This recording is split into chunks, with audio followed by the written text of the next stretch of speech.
வணக்கங்க. என் கேமராமேனு பேரு அருண். சடனா என்ன பண்ணான், ஒரு சோகத்த சொன்னான். நேத்து நாங்க ஏதோ மணி பேச்சுக்கு டாபிக் பார்க்கறச்ச, நிஜமாவாடான்னு கேட்டேன். உடனே சொன்னான், "சார் மட்டன் விலை எல்லாம் 900 ஆயிடுச்சு சார் எங்க ஏரியாலங்கிறான். சில ஏரியால 850, 875 சார்.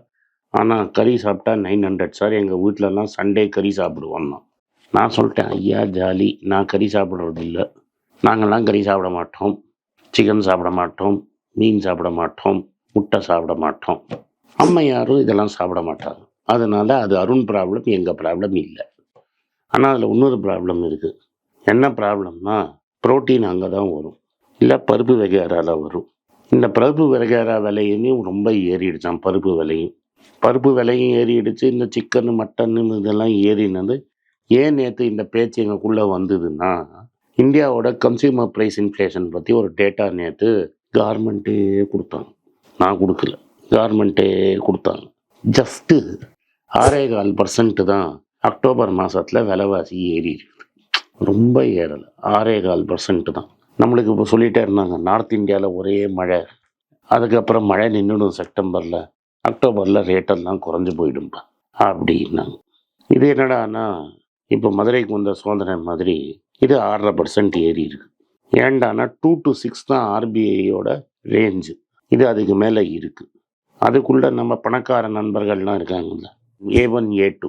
இந்த A1, A2 நிறைய பேங்க்ல கடன் தான் வாங்கிட்டு.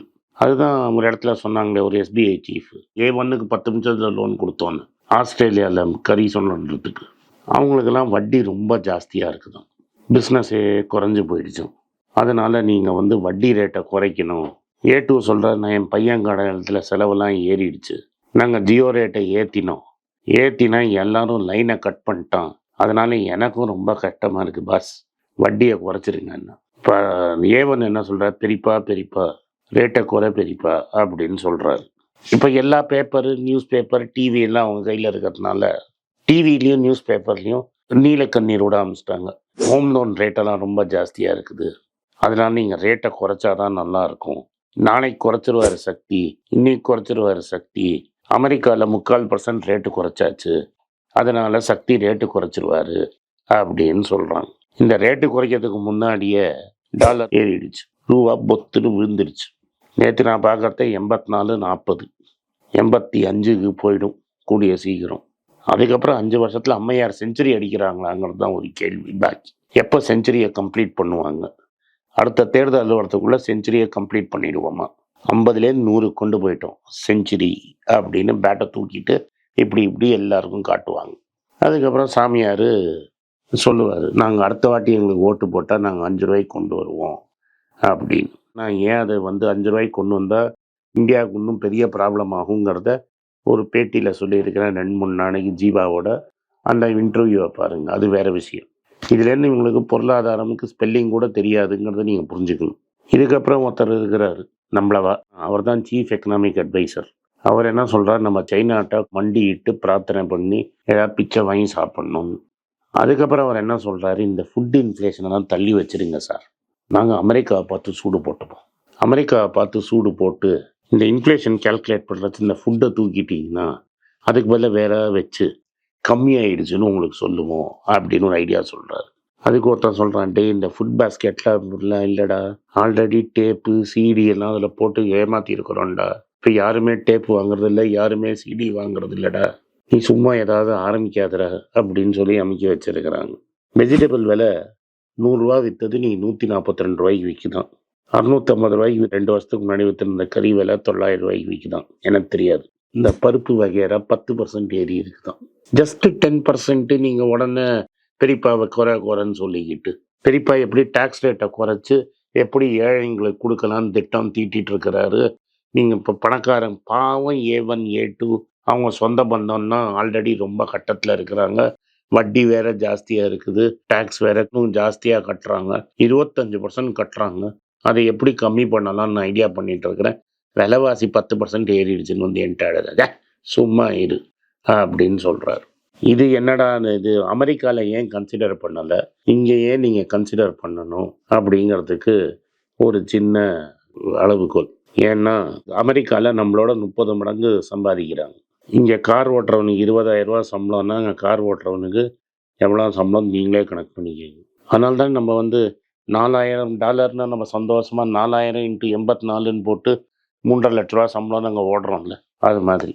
அதனால் அவன்கிட்ட காசு நிறைய இருக்கிறதுனால சாப்பாடு as a percentage of total budget ரொம்ப கம்மி. ஆனால் நம்ம ஊரில் இப்போ சென்னையை எடுத்துக்கோங்க. ஒரு ஹஸ்பண்ட் ஒய்ஃப் 2 பசங்க இருக்காங்கன்னு வச்சுக்கோங்க. $40,000 இருந்தால் ரேஷன் கடைக்கு போகாமல் அவங்களால சாப்பிடவே முடியாது. டீசெண்டாக ஒரு வீடு வேணால் $10,000 இல்லாமல் இருக்காது. அப்புறம் எங்கேயோ பிடிச்சி பஸ்ஸு ட்ரெயின் பிடிச்சி ஆஃபீஸ் வரணும், 2 பசங்களை ஸ்கூலுக்கு அனுப்பணும். இதெல்லாம் பார்க்கறச்ச அவனுக்கு ரேஷன் தேவை. சாப்பாடு ப்ளஸ் சிலிண்டர், அதை மறந்துட்டீங்க. $1000 சிலிண்டர். கச்சா எண்ணெய் விலை என்ன இறங்கினாலும் நாங்கள் $1000 கம்மியாக சிலிண்டரை விற்க மாட்டோம். ஏன்னா A2 தான் பெருசாக சிலிண்டர் தயாரிக்கிறாரு. ஸோ அந்த சிலிண்டர் வந்து இவ்வளோ தூரம் விஷயம் பண்ணுறோம். ஸோ விலையை குறைக்கவே முடியாது. அப்படி இருக்கும்போது நீங்கள் வந்து எனக்கு வர $40,000 $25,000 சாப்பாடு பில்லே ஆகிடுச்சின்னு வைங்க. அதை தள்ளி வச்சுட்டு விலைவாசியாக ஏறலைன்னா என்ன முக்கியம்? இப்போ என்ன மாதிரி ஆட்கள் இருக்கான்னு வச்சுக்கா, நான் சம்பாதிக்கிறதுல 2% கூட என்னோடய சாப்பாடு பில் இருக்காது. இருக்கிறது நானும் என் ஒய்ஃபும். எப்படி பண்ணாலும் எங்களுக்கு $25,000 மேலே, $25,000 ரொம்ப ஜாஸ்தி. எங்களுக்கு $15,000 மேலே சாப்பாடு செலவு. வெளில போய் சாப்பிட்றது நாங்களாக பண்ணுறது. வீட்டில் நாங்கள் சமைச்சு சாப்பிட்டா எனக்கு $15,000 மேலே ஆகாது. ஏன்னா நானும் என் ஒய்ஃப் மட்டும்தான். மேக்ஸிமம் ரொம்ப தாராளமாக இருந்தால் $20,000 ஆகும். எனக்கு ஃபுட் இன்ஃப்ளேஷன் கரெக்ட். ஏன்னா அமெரிக்கா மாதிரி என்ன ஃபுட் இன்ஃப்ளேஷன் என்னை எஃபெக்டே பண்ணாது. நீ அரிசி $1000 கிலோனா கூட எனக்கு ஒன்றும் ப்ராப்ளம் இல்லை. பட் $30,000 $40,000 சம்பளம் வாங்குறவனுக்கு அந்த அரிசி விலை அப்படிலாம் போச்சுன்னா ஒன்று டெஃபினட்டாக பாதிக்கும். 2 பசங்களுக்கு எப்படி ஸ்கூல் ஃபீஸ் கட்டுவான், எப்படி படிப்பான், எப்படி வாழ்க்கையில் முன்னேறுவான், இது பற்றி நீங்கள் யோசிச்சு பாருங்கள். அதை நீங்கள் இன்ஃப்ளேஷன் டார்கெட்டிங்லேருந்து தள்ளிட்டிங்கன்னா அவன் எப்படி பிழைப்பான்? ஆல்ரெடி ஒரு கேஸே இப்போ ரிக்கவரியில் இருக்குது. உங்கள் பெரும் முதலாளிகள் A1 A2 இன்க்ளூடிங் டாட்டா எல்லாரும் வந்து ஆட்களை வேலைக்கு சேர்க்க மாட்டேங்கிறீங்க.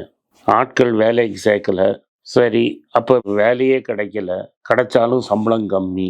நான் சொன்ன மாதிரி என் ஃப்ரெண்டுக்கு 97ல் $25,000 சம்பளம், இன்றைக்கி வந்தால் $30,000 $35,000 சம்பளம்.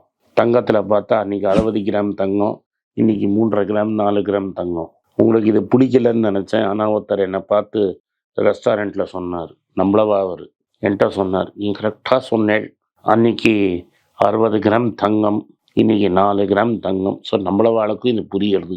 சம்பளம் ஏறலை. ஆக மொத்தம் என்னை பொறுத்த வரைக்கும் RBI ரேட்டு கட் பண்ணால் விலைவாசி ராக்கெட்டில் ஏறிடும். 40% ஏறின தங்கம் ஒரு 5% குறைஞ்சிருக்குது. அதனால் ஓடி போய் தங்கத்தை வாங்கிக்கோங்க. இது வேணால் இன்னொரு $200 குறையலாம். அதுக்கப்புறம் சைனாக்காரனும் வந்துடுவான், ரஷ்யாக்காரனும் வந்துடுவான் தங்கத்தை வாங்கிறதுக்கு. அதனால் பாருங்கள், ஒரு கார்மெண்ட்டில் எது எது என்ன விலை செப்டம்பர் 2023லேருந்து வரிசையாக மாதம் மாதம் எவ்வளோ ஏறி இருக்குதுன்னு ஆகஸ்ட் வரைக்கும் போட்டு ஒரு டேப்லர் காலம் இருக்குது, உங்களுக்கு போட்டு காட்டுறேன். RBI ரேட்டு ஏற்றணுமே தவிர இறக்கக்கூடாது. ஏன்னா ஆல்ரெடி எவனும் பேங்க்கில் வந்து டெபாசிட் போட மாட்டேங்கிறாங்க. A1 A2 கடனை வாங்க நம்ம சொல்லலை. அவங்களால கடல் சுமையை தாங்க முடியலன்னா அது அவங்க ப்ராப்ளம். இது நாட்டோட ப்ராப்ளம் இல்லை. நாட்டோட ப்ராப்ளம் $650 வாங்கிட்டு இருந்த இறைச்சியை மக்கள் $900 கொடுத்து வாங்கிறது. அதை பார்க்கணும் பெரியப்பா. அதை விட்டுட்டு A1 A2க்கு என்ன ஹெல்ப் பண்ணலான்னு பார்க்கக்கூடாது. நன்றி, வணக்கம்.